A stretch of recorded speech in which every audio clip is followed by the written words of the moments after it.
She was on her way to marry the man her parents approved of, but fate had other plans. When her car broke down miles from the venue, a poor mechanic with grease on his hands and kindness in his eyes offered help. And within hours, she'd walk away from everything she thought she wanted to follow the only man who made her feel truly seen. Before we dive in, hit that subscribe button and drop a comment. Where in the world are you watching from? The clouds rolled in without warning, thick and heavy, casting a strange gray over what was supposed to be the brightest day of her life. Charlotte gripped the steering wheel of her silver Mercedes with trembling hands, her diamond-studded nails clicking nervously against the leather as the engine sputtered beneath her. The dashboard lights blinked like an accusation. Engine failure, coolant low, traction control error. She swore under her breath, a sharp, panicked sound that didn't match the soft silk of the wedding dress hugging her body. She was supposed to be halfway to the estate by now, halfway to vows and champagne toasts and promises she wasn't sure she meant. The car jerked violently to the side and died in the middle of a quiet country road, flanked by thick trees and empty farmland. The silence that followed was deafening. She sat there for a moment, stunned, her breath fogging up the glass. Then came the buzzing. Her phone lit up with a dozen missed calls from her mother, her wedding planner, even the groom. She didn't answer any of them. Outside, the wind picked up. Leaves scattered across the windshield like confetti made of ash. She opened the door slowly, stepping out in her heels and white gown into a world that felt suddenly unfamiliar. The cold bit at her bare arms. This wasn't how it was supposed to happen. She was supposed to be gliding into a courtyard filled with string lights and white roses, not standing on the side of a cracked road, mascara already smudging beneath her eyes. Her veil caught in the wind and tore from her hair, drifting like a ghost into the ditch. She didn't chase it. From across the street, a rickety garage door creaked open. It looked like it belonged in another decade. The sign was faded, the walls streaked with soot and old grease, and from the shadows emerged a man, tall, broad-shouldered, wiping his hands on a stained rag. He paused when he saw her, brow furrowing, but said nothing at first, just watched. She didn't speak either, not right away. She couldn't, not with her heart pounding like it wanted to run before she did. The wedding was falling apart, and she hadn't even decided if that was a bad thing yet. The man crossed the road slowly, as if trying not to startle her, though Charlotte couldn't have run if she wanted to. Her heels were already sinking into the gravel, the hem of her dress catching every stray pebble and dirt clump. She didn't move. She just stood there, trembling slightly from the cold, and something deeper, something she didn't have the words for yet. "You all right?" he asked, his voice low and steady, like the kind of voice that knew how to calm chaos. Charlotte blinked at him, taking in the grease on his hands, the worn denim of his coveralls, the streak of oil that ran along his forearm like war paint. She expected sarcasm, a smirk, maybe even a leering comment about the dress. But his face stayed serious, his eyes studying her, not with judgment, but with concern. "My car just stopped," she managed, her voice cracking in the middle. "It just died." He nodded once and glanced at the vehicle.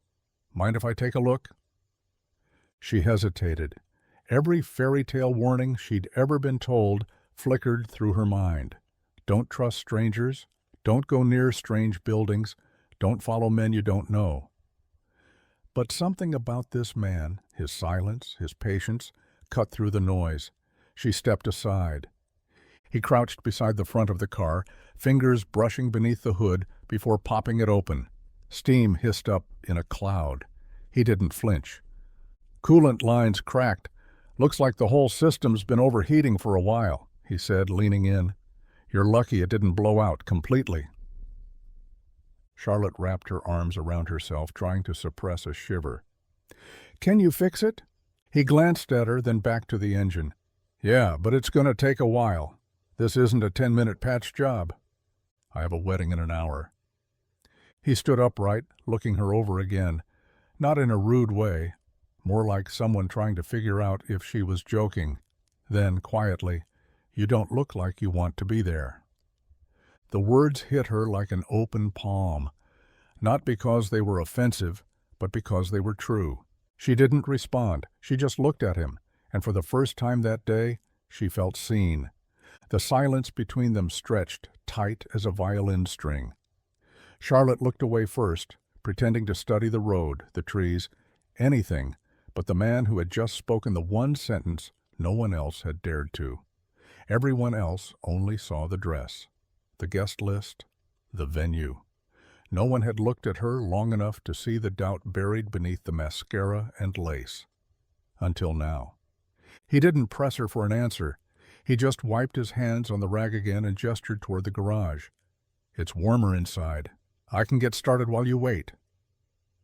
She hesitated. One foot still pointed toward the car, toward the life that was waiting for her to return to the path she'd been handed. But something inside her cracked. She followed him. The garage smelled like motor oil and steel, but it was clean, surprisingly so. Tools were lined up neatly on pegboards, and a small space in the corner had an old couch, a mini fridge, and a worn wooden table with two mismatched chairs. A coffee pot sat on a hot plate, half full, probably hours old. He walked over, poured a cup without asking, and set it gently on the table near her.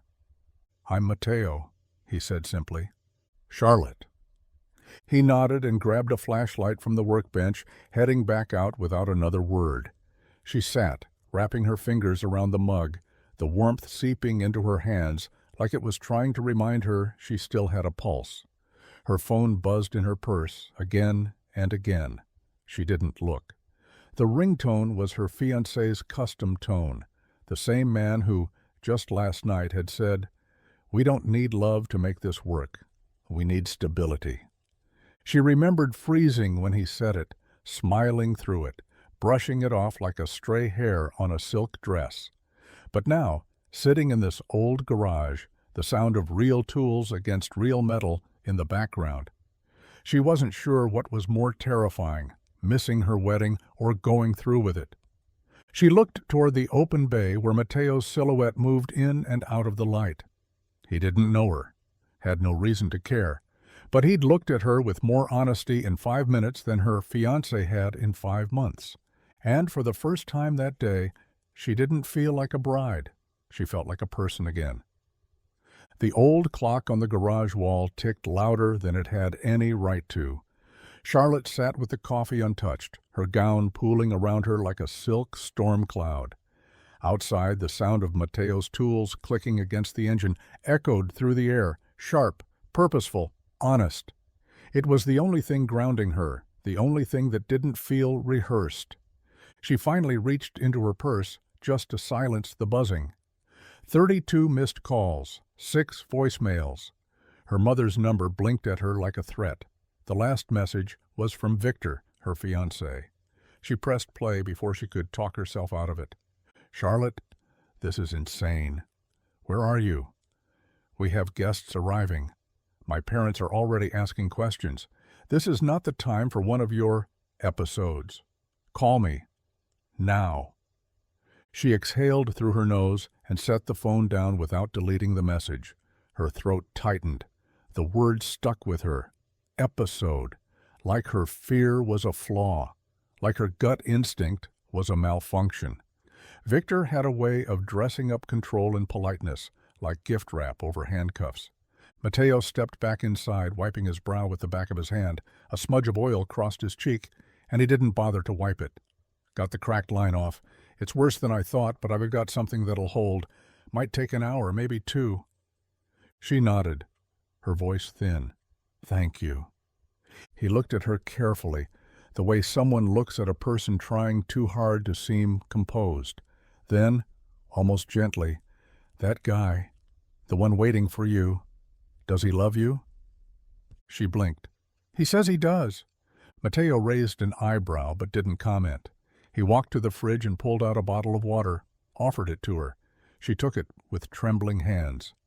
"And do you love him?" he asked, the question falling between them like an open wound. Charlotte didn't answer right away. Her eyes found the floor, then the wall, Then the cracked window that looked out over the fields.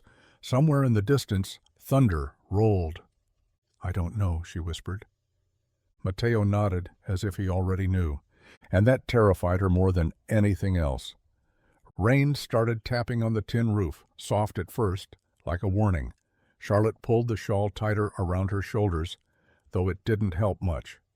The garage wasn't freezing, but the cold wasn't coming from outside anymore. It was settling in her chest. The kind that wraps around your ribs when you realize you've built your life around someone else's idea of happiness. Mateo crouched beside the workbench, fiddling with a corroded clamp, but his eyes flicked to her every few moments. He wasn't nosy, but he wasn't indifferent either. That's what made her stay. If he had been too curious or too cold, she would have walked back into the storm and taken her chances. But he was balanced, quiet, steady, like a wall that wouldn't cave, even if you leaned your whole weight against it. "You're sure you want to get back in that dress and go through with it?" he asked finally, voice low. Charlotte stiffened. "It's not that simple." "I didn't say it was," Mateo replied, not looking up. "Just asked if it's what you want." She stared at him. No one had asked her that, not her mother, not Victor, not even herself. She had let the fittings and the florists and the guest list sweep her away like a river with no current to fight back against. She had said yes to everything because saying no felt like war.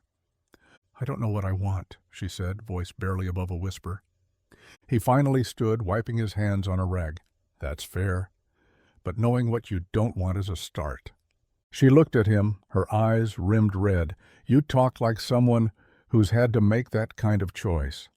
Mateo gave a dry smile. "I made mine a long time ago.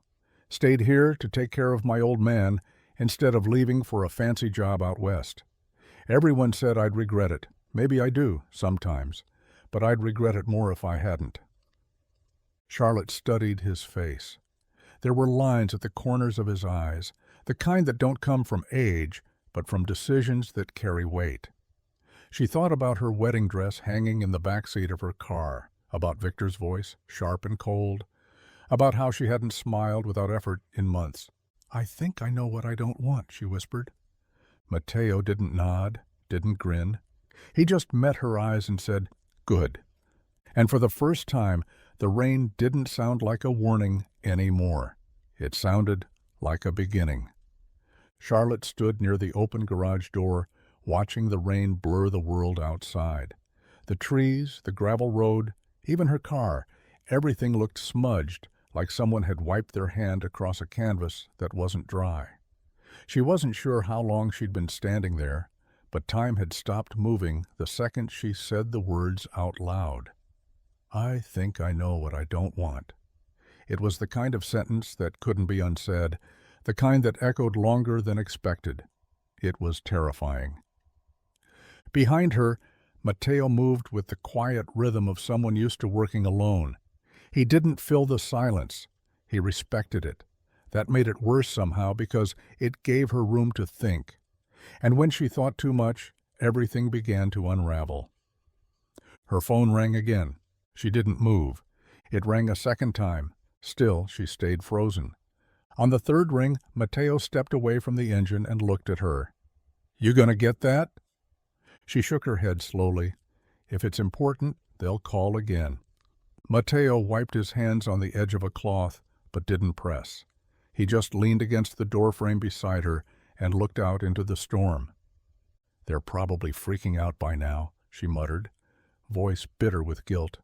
"The guests, my mother, him." Mateo glanced at her, but stayed quiet.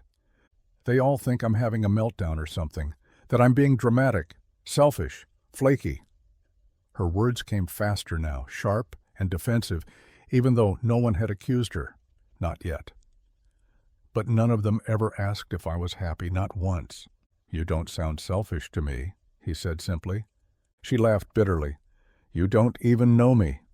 Mateo didn't look away. "I know you're standing here in a wedding dress, and you look more like someone who's running away than someone who's late."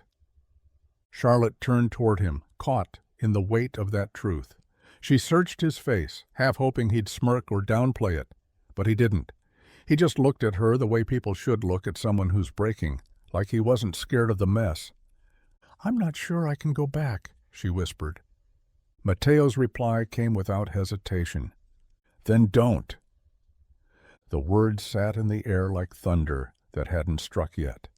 Then don't. They weren't a challenge, or they weren't a dare. They were permission.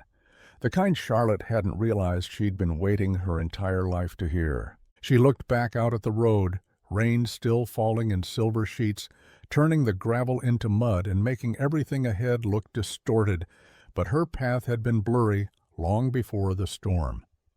Every choice leading up to this day had been paved by someone else's expectations, her mother's carefully curated life plan, Victor's vision of a wife who fit into his world like a decorative vase, beautiful, silent, and easily replaced. "I don't even have a plan," she said softly, her voice unsteady. "I've spent so long doing what other people wanted. I don't know what comes next." Mateo stayed where he was, steady as a stone. "Then, maybe it's time you figure it out, on your terms."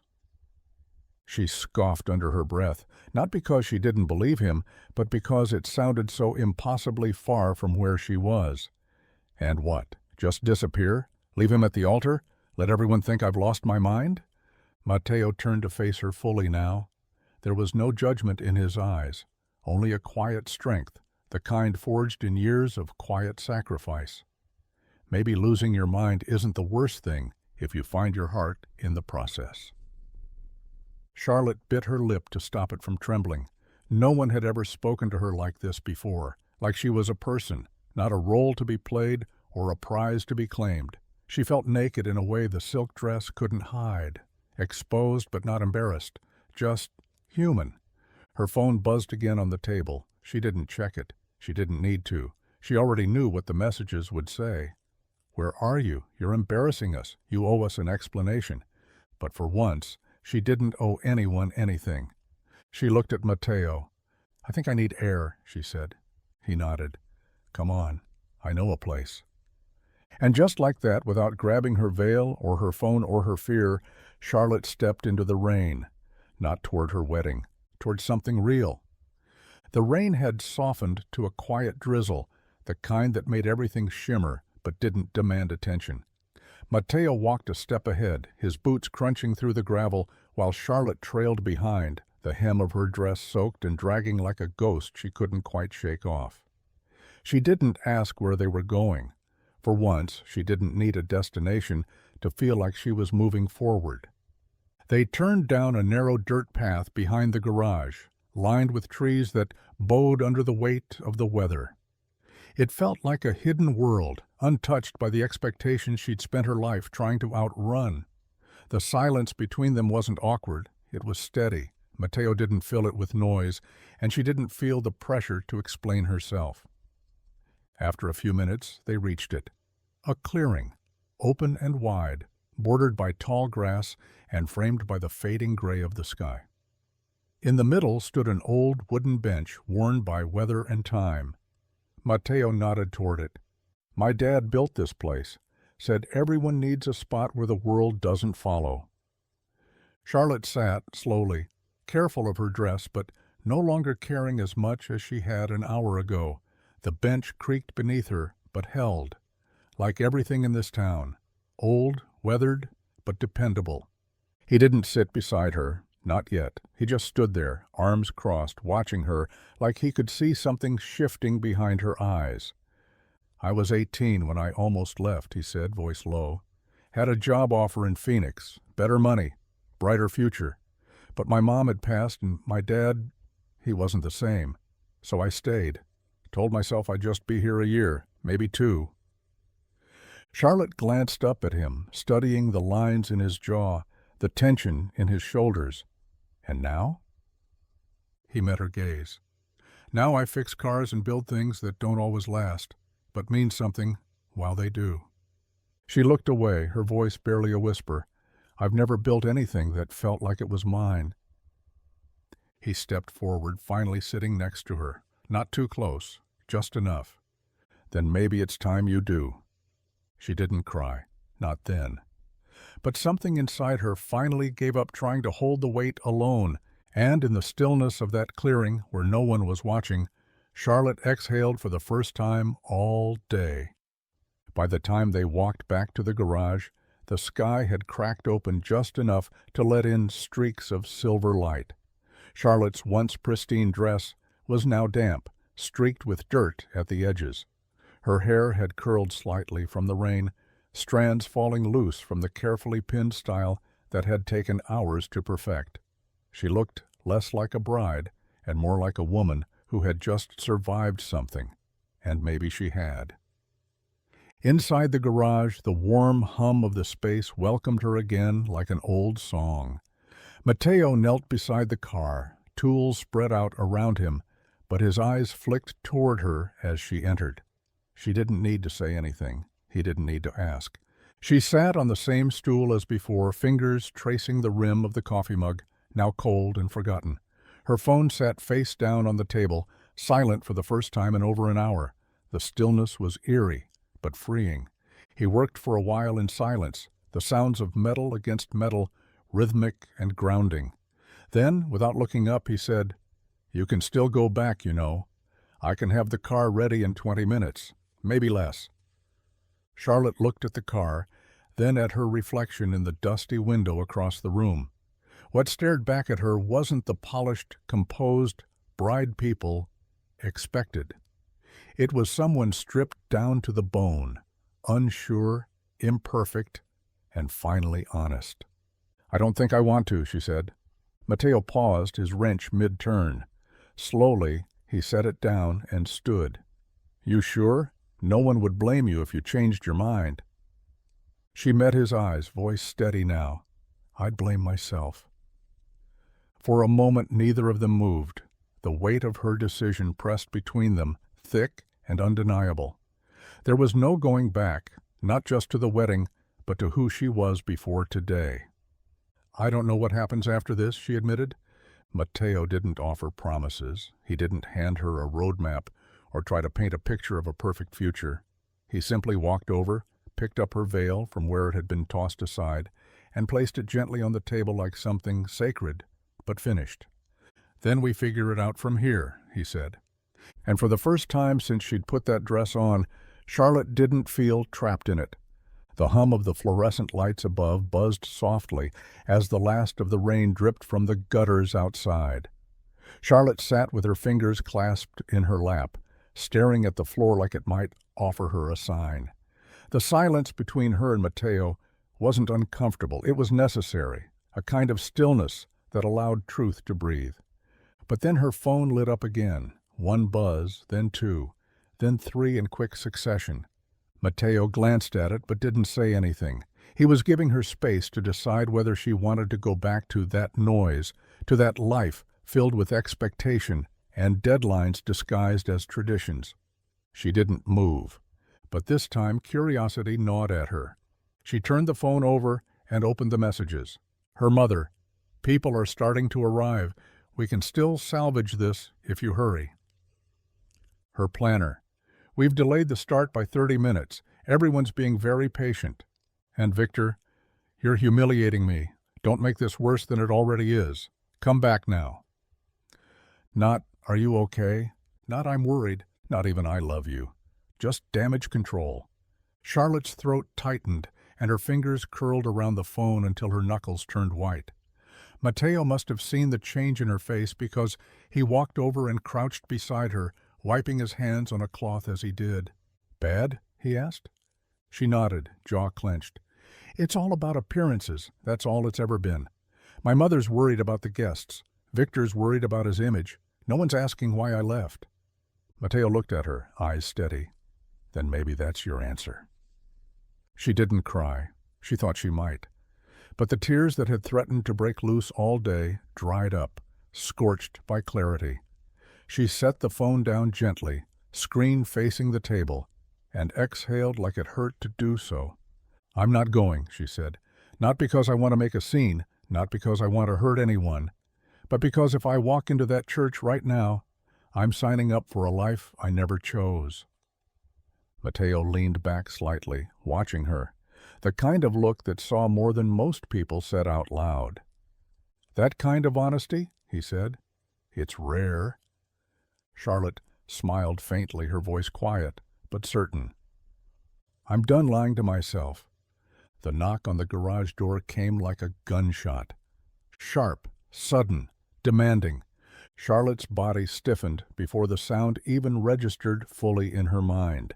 Mateo looked up from the engine bay, his expression shifting instantly, not to fear, but to alertness. She didn't need to guess who it was. There weren't many people who would think to find her here, but the few who might, they wouldn't knock gently. Another knock, harder this time. Mateo glanced at her. "You want me to get that?" She hesitated. Her heart pounded like it was trying to outrun the moment. "No," she said. "I'll do it." Her heels had long since been discarded in the corner. She padded across the concrete in bare feet, her wedding dress damp and trailing behind her like a forgotten promise. When she reached the door, she paused, her fingers brushing the handle. A deep breath. Then she opened it.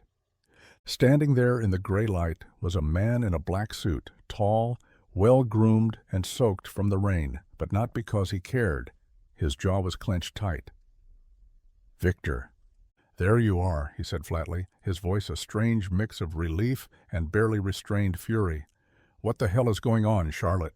She blinked at him, not because she didn't recognize him, but because, for the first time, she was seeing him clearly. Everything about him was polished, perfect, and utterly rigid. He didn't look at her dress. He didn't ask if she was okay. His eyes went straight past her into the garage. "You came here?" he scoffed. "Of all places? You ran from our wedding to this?" Charlotte stepped out, closing the door gently behind her, shielding Mateo from whatever was about to unfold. "I didn't run from the wedding," she said. "I ran from a life I wasn't choosing." Victor's brows shot up. "So now what? You're just not coming back? You're going to throw everything away for, what, a mechanic with a savior complex?" She didn't flinch. Not anymore. "I'm not throwing anything away," she said, voice calm. "I'm reclaiming it."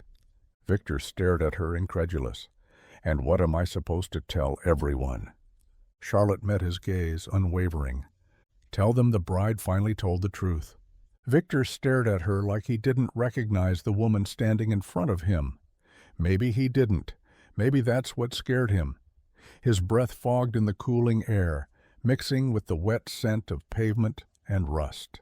His suit, expensive and tailored, clung to him awkwardly now, drenched and misplaced in the world he had stepped into, a world that didn't care for pretense or polish. "You've lost your mind," he muttered, shaking his head. "This is a phase. You're overwhelmed. I should have known. Your mother said something was off this morning. We can fix this, Charlotte. Just come with me." She almost laughed, not out of humor, but out of how absurd it sounded.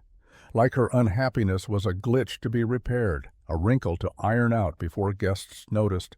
Even now, standing in the mess of her decision, Victor was trying to smooth it all over, press it into something digestible, something pretty. "You still think this is about a dress, a venue, or what people might say?" she asked, her voice quieter now, dead calm. "I tried to convince myself I could go through with it. I really did. But today, this storm, this garage, it finally gave me the courage to stop lying." Victor stepped forward, lowering his voice. "He doesn't know you. He doesn't love you. I do." "No," she said sharply. "You love the idea of me, the version that fits into your life, your name, your calendar. You've never once asked me what I wanted. You only told me what we needed." His eyes darkened, jaw clenched. "So what now?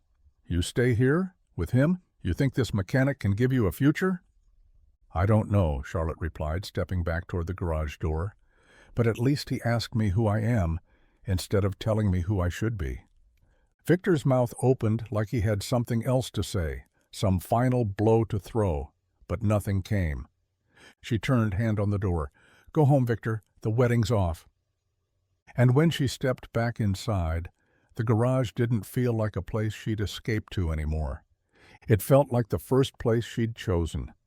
Matteo didn't ask what happened. He was sitting on the stool near the engine, elbows resting on his knees, rag still dangling from one hand, when Charlotte stepped back into the garage and gently closed the door behind her. He simply looked up, his eyes searching hers for a long second, as if trying to see how deep the wound had gone.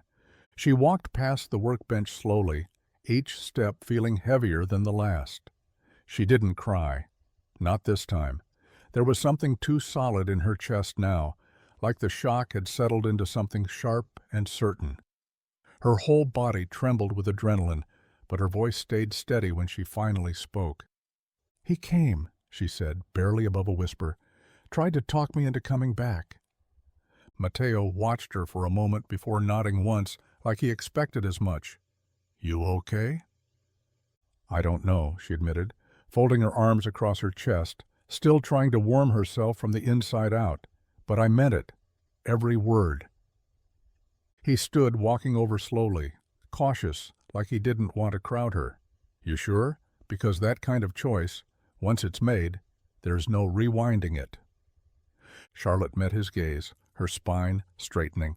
"There's nothing I want to rewind." A gust of wind pushed against the side door, making it rattle. She turned toward the sound instinctively, her nerves still catching up with her conviction. Matteo noticed. "You're not weak for feeling this," he said. "You just walked away from a life people expected you to live. That takes more guts than most." "I didn't feel brave," she whispered. "I felt like I was suffocating." "That's what bravery feels like most of the time," he replied, his voice rough, honest. "Not like victory, more like survival." Charlotte let those words settle. She let herself sit, finally, on the edge of the couch near the old fridge, the veil still crumpled nearby. She looked around at the tools, the open blueprints, the smell of metal and oil, and life, lived without permission. "I don't even know what happens now," she said, more to herself than to him. Matteo knelt beside her again, resting one arm on the table. "Then let's figure it out, one breath at a time." And for the first time all day, she didn't feel like time was running out. She felt like it was finally beginning. The engine of her car roared back to life just as the clouds began to pull apart. Light, bleeding slowly through the sky like something trying to be born. Matteo stepped back from under the hood, wiping the grease from his hands, though a smudge still lingered along his jawline. Charlotte watched from the garage doorway, her bare feet damp from the concrete floor, her dress now a memory of what it had once symbolized. "You're good to go," Matteo said, not looking at her right away. His voice was neutral, even. "It'll hold, at least until you decide where you're headed." She nodded, but didn't move. The moment felt too final, like driving away meant deciding something she wasn't ready to answer. She stepped outside into the cool air that still smelled faintly of rain and metal. "Thank you," she said, and she meant it in more ways than just the repair. Matteo gave a small nod. "It's nothing." "No," she replied, stepping closer. "It's not nothing. You gave me space when I needed it, and honesty when I didn't know how to ask for it." His eyes met hers now, steady but cautious, like a man who had learned not to expect anything from anyone. "What happens now, Charlotte?" She swallowed, her fingers brushing the fabric at her side. "That's what I keep asking myself. You've got a car. You've got a choice. There's a world out there that still thinks you're walking down an aisle right now." She looked at him, eyes narrowing with something like grief wrapped in clarity. "Then maybe it's time the world gets used to the fact that I won't live the life they planned for me." Matteo glanced toward the road. "So where will you go?" She hesitated. That question should have filled her with panic, but it didn't. Not anymore. "I don't know," she whispered, "but I'd rather be lost on my own terms than found on someone else's." Matteo let out a quiet breath, a smile tugging faintly at one corner of his mouth. He didn't try to change her mind. He didn't offer to rescue her. He just stood there, real and steady, while she turned to face the road. And for the first time, it didn't feel like an escape. It felt like the start of something honest. Charlotte sat behind the wheel, the engine humming beneath her, like a heartbeat she wasn't sure she could trust yet. Her hands gripped the steering wheel, but she didn't shift into drive. The open road lay ahead, slick with rain, stretching into a future that had no map, no aisle, no altar, just her. And the question that had haunted her for years, what would happen if she finally chose herself? Matteo stood a few feet away, wiping his hands on a rag, watching her without pressure. He hadn't asked her to stay, hadn't made promises. That's what unsettled her most. He didn't want anything from her, and maybe that's why she couldn't bring herself to leave. She opened the door and stepped out again, her heels forgotten, her dress dragging through gravel and puddles without hesitation this time. "I don't know where to go," she said, voice raw. "Every road leads back to something I didn't choose." Matteo leaned against the hood, his brow furrowed. "Then don't follow any of them." She looked at him, confused. "What does that mean?" He tossed the rag aside, folding his arms. "You don't need to have it all figured out today. Hell, maybe not even this year. You just called off a wedding, walked out on a life that looked perfect from the outside. Give yourself a minute to breathe."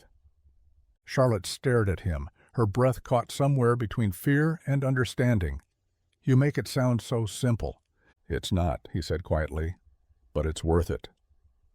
She glanced back at the car, then at the road, then at the man who had never once tried to define her, not even when she showed up wearing the weight of a wedding dress and 1,000 unsaid apologies. "What if I stay a little longer?" she asked. Matteo didn't smile. Not really, just nodded once, slow and steady. "Then I'll make another pot of coffee." She almost laughed. It wasn't grand or romantic, it wasn't dramatic, it was just real. And in a world that had always asked her to be someone else, that felt like the most extraordinary offer she'd ever been given. The coffee was burnt. Not in a terrible way, just strong, old, and slightly bitter, like it had been reheated one too many times. But Charlotte didn't mind. She wrapped her hands around the chipped ceramic mug, like it was something sacred, letting the warmth bleed into her fingers as she sat on the couch near the garage's back wall. Her dress had dried in odd places, clinging to her knees, crumpled and shapeless now. It didn't look like a bridal gown anymore. It looked like cloth, fabric that had survived the storm, same as her. Matteo poured himself a cup too, even though he hadn't touched the last one. He leaned against the workbench across from her, quiet, not watching her, not studying her, just existing in the same space, giving her silence without making it feel like absence. She took a sip and winced. "This is terrible." He smirked. "I never said it was good. I said I'd make it." The tension cracked just slightly between them, the corner of her mouth twitching into the closest thing to a smile she'd managed in hours. But behind it was something else, something lingering. "You think I did the right thing?" she asked, not looking up. Her voice wasn't trembling, but it was uncertain, like the question had come from a place too deep to filter. Matteo didn't answer right away. He set his cup down, crossed the room slowly, and sat on the stool beside her, not close enough to touch, just close enough to hear her breathe. "I think you did the real thing," he said. "And sometimes that's harder than right." She stared into the steam rising from her mug. "It doesn't feel brave. It feels selfish." He leaned forward, elbows on his knees. "You walked away from something that wasn't yours. That's not selfish. That's survival." Charlotte closed her eyes. For so long she had been trained to override herself, to push down instinct in favor of obligation, to smile when she wanted to scream. But today had been different. She looked at Matteo, his hands still stained with oil, his shirt slightly damp from earlier. Nothing about him was polished. And maybe that's why his words stuck. "You don't need to fix me," she whispered. He looked at her, calm and steady. "I wasn't trying to." The afternoon sun began to bleed through the clouds, casting slivers of gold across the floor of the garage. Outside, the last drops of rain clung to the leaves, too stubborn to fall. Charlotte stood near the open bay door, her dress wrinkled and smeared with streaks of mud. Yet for the first time since she'd put it on, She didn't feel like it was suffocating her. It felt like armor she'd shed but hadn't quite let go of yet. Mateo was back at the workbench, sorting through tools he didn't need to sort. His hands moved with purpose, but his eyes kept flicking toward her. He didn't speak. Neither did she. The quiet had grown into something comfortable now. Shared, not awkward. She turned to him, her voice hesitant. "Do you ever wonder what your life could have looked like if you'd taken the job out west?" He looked up slowly. Not startled, just thoughtful. "Every now and then," he admitted. "Mostly when I'm broke or fixing the same broken part for the third time in a week." "Do you regret it?" Mateo shrugged. "Depends on the day. But I don't think I could have looked my dad in the eye if I left him behind. And now, I don't know. Maybe I like knowing I stayed for something that mattered, even if it wasn't easy." Charlotte nodded, her fingers absently tugging at the fabric near her waist. "I spent years trying to convince myself that ease was love, that comfort was happiness. Victor had a plan, a blueprint. I fit in it like a piece of furniture, and I told myself that meant security." Mateo watched her carefully, but didn't interrupt. She continued, quieter now. "But standing in that church, I could already feel myself disappearing." There was a long pause. Mateo walked over and stood beside her, not touching her, just letting their shadows stretch together across the stained floor. "You didn't disappear," he said. "You walked out. That's not the same thing." She looked at him then, really looked at him, and something in her chest loosened, not fixed, not healed, but no longer frozen. "I didn't think anyone would see the difference," she said. Mateo held her gaze, steady and sure. "I did." Charlotte leaned against the doorframe, her arms crossed over her chest, not because she was cold, but because it gave her something to hold on to. Her gaze drifted across the garage to the small stack of mail on Mateo's counter, to the faded calendar from 2 years ago that no one had bothered to replace. This wasn't a place meant to impress. It was a place built for function, for grit, for honesty. And maybe that's why she was still here. Mateo grabbed a bottle of water from the mini fridge and handed it to her without a word. She took it, their fingers brushing briefly. It wasn't romantic, it wasn't dramatic, but it made something in her stomach flip the way no diamond ring ever had. Her phone buzzed again. Mateo's eyes went to it, but he didn't ask. She picked it up, stared at the screen. Her father this time. "I don't care what happened. We'll fix it. But don't embarrass us further." Her hand shook. She placed the phone down gently, like it might explode if she moved too fast. Mateo said nothing, just walked over and pulled a stool up beside her. They sat like that for a moment side by side, saying nothing, letting the storm inside her settle. "They think I owe them an explanation," she said, her voice cracking just enough to reveal the fracture beneath it. "They think I made a scene to punish them, that this was some kind of emotional tantrum." He glanced at her. "Was it?" She shook her head, slow and deliberate. "No, it was the first real decision I've ever made." "That's probably why it scared them," he said. "People don't like it when you stop playing the part they wrote for you." Charlotte laughed, dry and bitter. "And I was always such a good actress."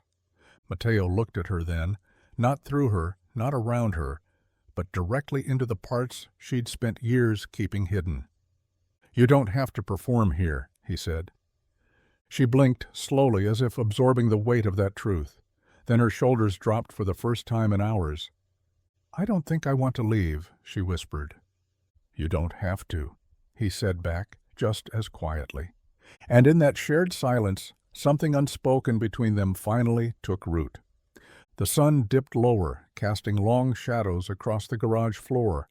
Golden light filtered through the open bay, catching in the curls of Charlotte's damp hair, making her look more like a painting than a woman who had just burned her old life to the ground.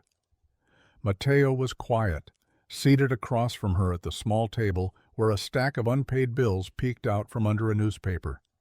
Neither of them acknowledged them. The weight in the room wasn't about money. Charlotte held her knees to her chest, resting her chin there, Her dress fanned out around her like the last remnant of a role she'd refused to finish playing. "Do you think they'll ever forgive me?" she asked, her voice low. Not desperate, but raw. Honest. Matteo didn't answer right away. He poured 2 mugs of water and handed one to her. When he finally spoke, his voice was careful. "Maybe? Maybe not?" She nodded, as if she already knew. "I guess part of me still wants to be understood. Even after everything, I want them to say, 'We get it. You were right to walk away.'" "They won't," he said, not unkindly. "Because if they admit you were right, they have to admit they were wrong. And people like that, they've built their entire world on pretending they always know best."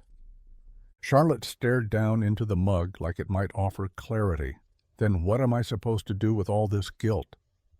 "Let it pass through," Matteo said. "Feel it, and then let it go, because if you carry it long enough, it starts to look like a responsibility. And you don't owe anyone a performance just to keep them comfortable." Her eyes lifted to his, glassy but steady. "Why do you always say the right thing?" "I don't," he said. "I just don't care if it's the wrong moment." She let out a shaky breath, half a laugh, half a sob. "God," she whispered, wiping under her eyes, "I haven't felt this alive in years." Matteo leaned back, watching her closely. "That's because for the first time you're not living someone else's life." And she knew in that moment he was right. They heard the crunch of tires before they saw the car. Charlotte froze. Matteo turned his head slowly toward the sound, expression unreadable. A black town car eased down the narrow drive, its headlights cutting through the golden haze of the early evening. The same kind of car she had ridden in for every event her family deemed important. Galas, fundraisers, dinners where her smile was mandatory and her voice was not. It stopped just beyond the gravel, engine idling. The back door opened. Her mother stepped out. Hair perfectly set, heels clean despite the rain, pearls at her throat like armor. She didn't look around. She looked through the place, nose wrinkled at the smell of oil and exhaust. When her eyes landed on Charlotte, she didn't soften. She didn't blink. "I'm not here to argue," she said, voice sharp and polished. "I'm here to bring you home." Charlotte didn't move. Her hands had gone cold again, despite the lingering warmth in the garage. Matteo stood beside her now, not blocking, not stepping in, just present, still. Like a wall she could lean on if she needed to. "This is my home," Charlotte said, the words slow, careful. Her mother's expression didn't falter. "Don't be ridiculous. You've made your point. It's been a long day. You can apologize tomorrow quietly. We'll issue a statement. Victor is willing to be gracious, but only if we act fast." Charlotte stared at her, something in her chest unraveling with each sentence. Not grief, not fear, something colder, recognition. "You think this is about embarrassment," she said. Her mother blinked, a flicker of something, surprise maybe, breaking through. "Of course it is. Do you understand what you've done to our name?" Charlotte stepped forward slowly. "Do you understand what you've done to mine?" The air shifted. The sun dipped further. Her mother's mouth parted, but no words came out. And Charlotte didn't wait for them. She turned her back to the woman who had taught her silence. Walked back inside the garage that had offered her something better. A voice. A choice. And this time, she wasn't giving either of them up. The door clicked shut behind her, muffling the world outside. Charlotte stood with her back to it, breath shallow, fingers still trembling from the confrontation. She could feel the weight of her mother's disapproval like it had been stitched into the fabric of her skin. Years of being molded, muted, molded again. But something had snapped today, clean and final, a quiet breaking that felt strangely like relief. Matteo didn't ask what was said. He didn't need to. He was already pouring water into a kettle, moving with that same steady rhythm that grounded her from the moment she walked into his world. There was no fire in his eyes, no judgment, just that quiet watchfulness that said, "I saw you. I see you still." She crossed the room and leaned against the edge of the table, her body suddenly heavy, like it had taken everything to hold herself upright out there, and only now was she allowed to release the weight. Mateo slid a chair out with his foot, silent invitation. She sank into it. "She didn't come for me," Charlotte said after a beat. "She came for the version of me they can parade around again, the well-behaved puppet who sits straight, smiles on cue, and doesn't ask questions." Mateo set the kettle on the burner and turned toward her, arms folded, eyes steady. "And what did you tell her?" Charlotte looked up at him, something steel-like settling behind her eyes. That she lost that version. A flicker of a smile tugged at the corner of his mouth. Not smug, not proud, just knowing, like he understood exactly what it cost to say it. "You okay?" he asked. She nodded. "I think I am." They stayed like that in the soft, humming silence of the garage as the kettle began to steam. Outside, the town car backed out slowly, tires crunching over the gravel like retreating footsteps from a battle no longer worth fighting. For the first time in her life, Charlotte hadn't just stood up to her family. She had stood up for herself. And it didn't make her feel broken. It made her feel whole. The tea was too hot when she took the first sip, but she didn't care. Charlotte let the burn settle on her tongue like a reminder that she was still here, still real, still standing. Mateo sat across from her, his cup untouched, fingers laced together on the table like he was holding back everything he wanted to say. She didn't blame him. This day had stretched longer than either of them expected. It had started with a wedding and ended with a woman stripped bare of her past. Not many people could sit beside that kind of unraveling and not flinch. "I feel like I burned my life down today," she said finally, staring into the steam rising from her mug. Mateo's voice was low. "Sometimes fire's the only way to clear the ground." Charlotte looked up. "And if there's nothing left afterward? Then you build something new, something that's yours this time." The words settled between them like bricks, heavy, permanent. She wanted to believe them, she really did, but she wasn't naive. Just because she'd walked away didn't mean the voices would go quiet. Her mother would call again, Victor would find ways to twist the story, to protect his image. And the world they came from didn't like women who disappeared unless they came back apologizing. She set her mug down. "They'll paint me as unstable, say I cracked under pressure. They'll say Mateo, the mechanic, manipulated me." Mateo didn't flinch at the word. He met her eyes, firm and calm. "Let them talk." Charlotte exhaled through her nose. "You don't care what they think? I care what you think?" The simplicity of it hit harder than any lecture, any threat, any accusation she'd ever received.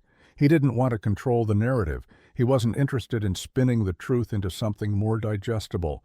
He just wanted her to believe in herself.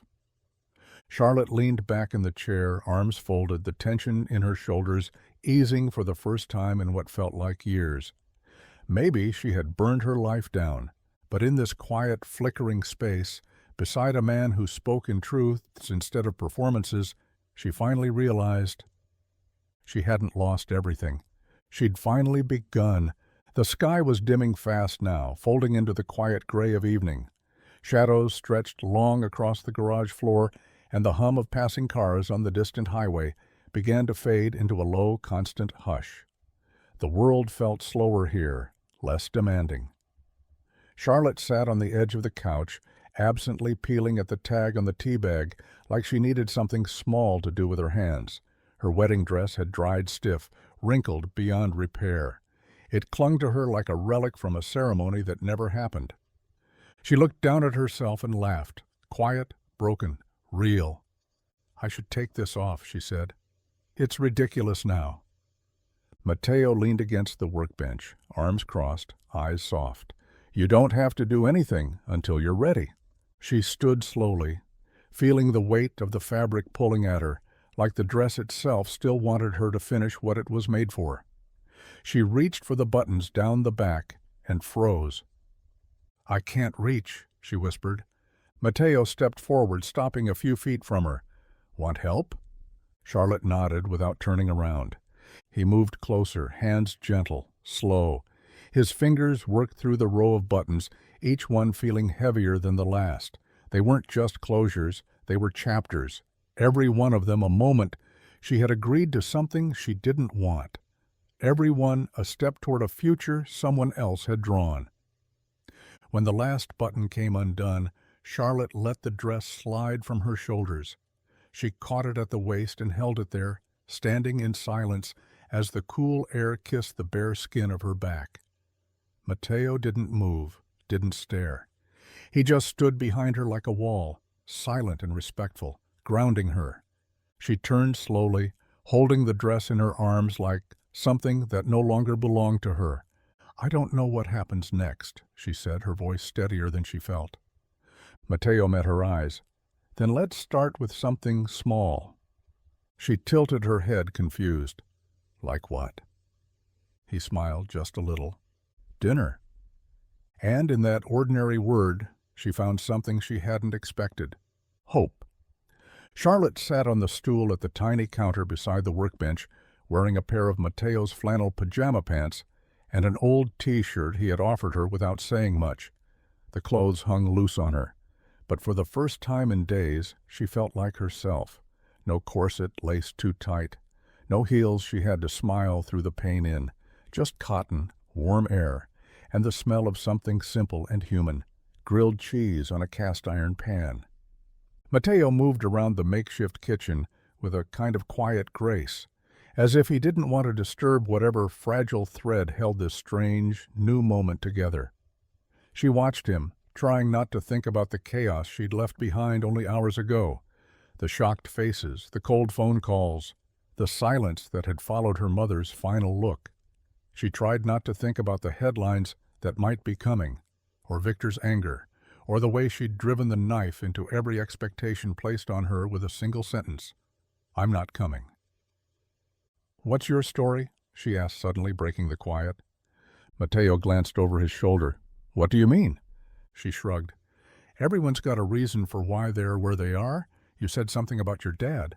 But why this place? Why stay?" He flipped the sandwich and leaned against the counter. "Because not everything broken needs to be replaced. Some things are worth fixing. And I guess I wanted to believe that about people, too." Charlotte let those words settle into her chest. They hit somewhere she didn't have a name for. "Did someone break you?" she asked softly. He paused, then looked her in the eye. "Yeah, but staying here let me put myself back together one day at a time." The sandwich hit the plate with a soft sizzle. He slid it toward her without ceremony. She took a bite. It was simple, but perfect. "I don't remember the last time I ate something like this," she said with a half-smile. "It's like I've been starving without knowing it." Mateo looked at her, his eyes steady, his voice low. "Maybe you were, just not for food." And she knew exactly what he meant. The garage had gone quiet again, except for the low hum of a portable heater and the occasional creak of the metal roof cooling from the day's heat. Charlotte sat curled up on the couch now, legs tucked beneath her, the remnants of the sandwich gone, the plate balanced on her lap like it might ground her. She didn't realize how tired she was until the adrenaline wore off, and all that was left was a body running on fumes and a heart still catching up to the decision it had made. Mateo sat a few feet away in the chair by the wall. He'd stopped pretending to busy himself. Now he just sat with her, the way someone does when they understand presence is more valuable than words. "You think it's really over?" she asked finally, her voice small. Mateo tilted his head. "The wedding?" She nodded. He looked at her gently. "It was over the second you walked into this garage."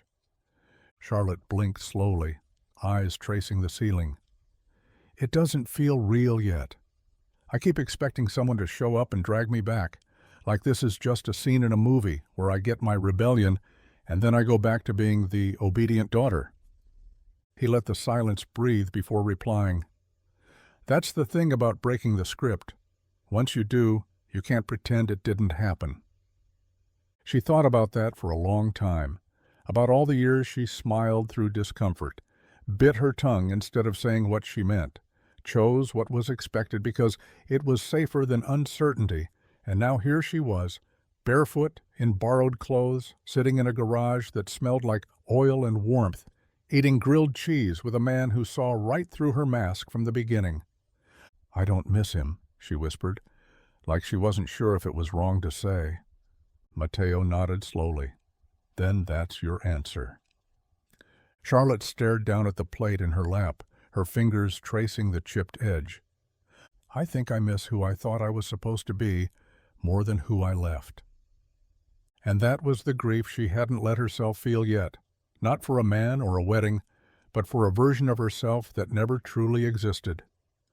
The moon had climbed higher now, casting a soft silver glow through the open side door of the garage. It made the oil stains on the floor shimmer, turned the dust in the air into glitter, and painted the contours of Charlotte's face with something close to peace. She lay back on the couch, eyes fixed on the ceiling, like it held the answers she hadn't yet dared to ask. Mateo sat on the floor nearby, back against the wall, his knees bent, one hand lazily rolling a socket wrench across the floor and catching it before it could clatter too far. He hadn't asked her to leave, not once. There was no expiration date on her presence, no ticking clock reminding her this moment was temporary. That was the strangest part of all. He just let her exist. She broke the silence, voice low. "What if they come again? My parents, Victor, someone with a better offer, more money, more guilt." Mateo didn't look at her. He just kept rolling the wrench back and forth, slow and rhythmic.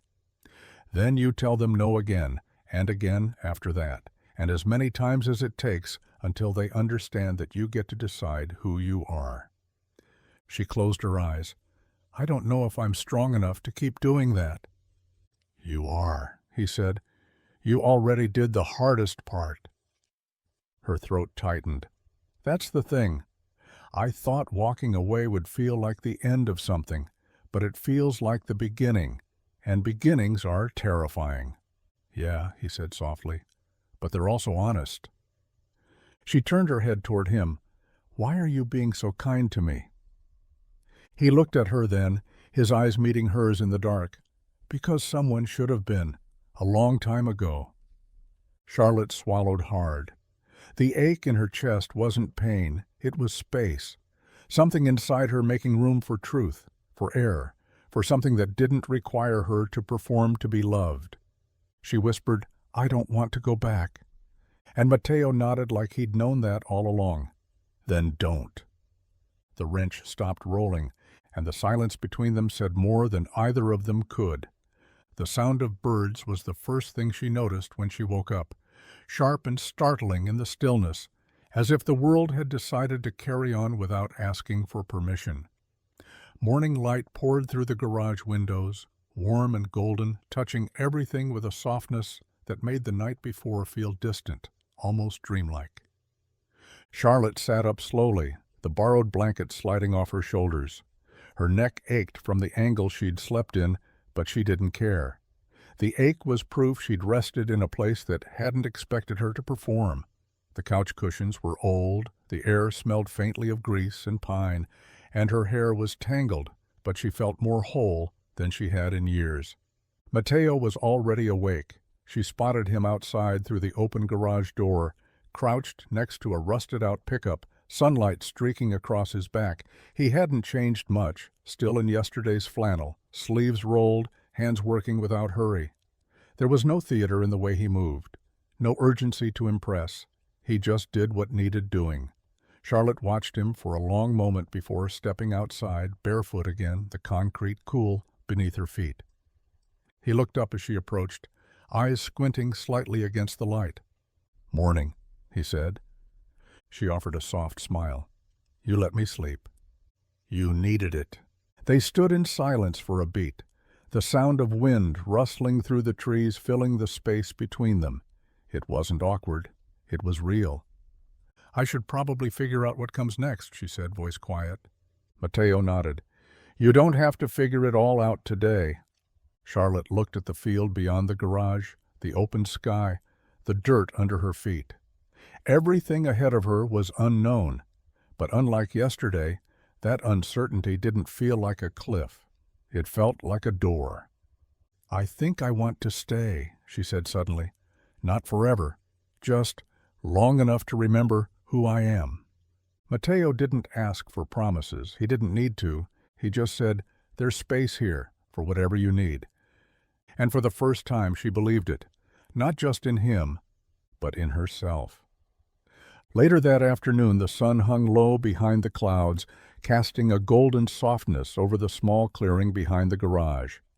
Mateo had taken her back there, to the place with the bench his father had built, the one surrounded by wildflowers and silence, a pocket of the world untouched by obligation. Charlotte stood barefoot in the grass, arms crossed over her chest, hair tangled by the wind, heart steadier than it had been in years. The wedding dress was gone now, folded carefully into the trunk of her car like something that no longer belonged to her. In its place, she wore a simple sundress Mateo had found in a box of his sister's old clothes. It wasn't tailored, it wasn't designer, but it fit, and more importantly, it felt like hers. Mateo sat on the bench, a small wooden box balanced on his knee. His hands were dirty from the morning's repairs, grease still under his nails. He didn't clean up for her, and she didn't expect him to. He was exactly who he'd been since the moment she met him, steady, honest, quietly brave. She walked toward him slowly. "What's that?" He looked up, almost shy. "Something I made. It's not much." He opened the box, and inside was a delicate metal pendant, a gear polished and etched with a tiny compass rose in the center. It hung from a leather cord, simple, strong, beautiful. Charlotte stared at it, emotion rising in her throat. "You made this?" He nodded. "Didn't know why at the time, just something I kept working on in between jobs. I guess I was waiting for the right person to give it to." She took it carefully, like it might break, but it didn't. It was weighty in her hand, real. She looked at him then, eyes shimmering in the light. "Thank you," she whispered. Mateo stood, brushing his palms on his jeans. No vows, no ceremony, just this, something honest. Charlotte stepped into him, resting her forehead against his. "No altar," she murmured. "No lies." He smiled, and for the first time she didn't feel like she was running from something.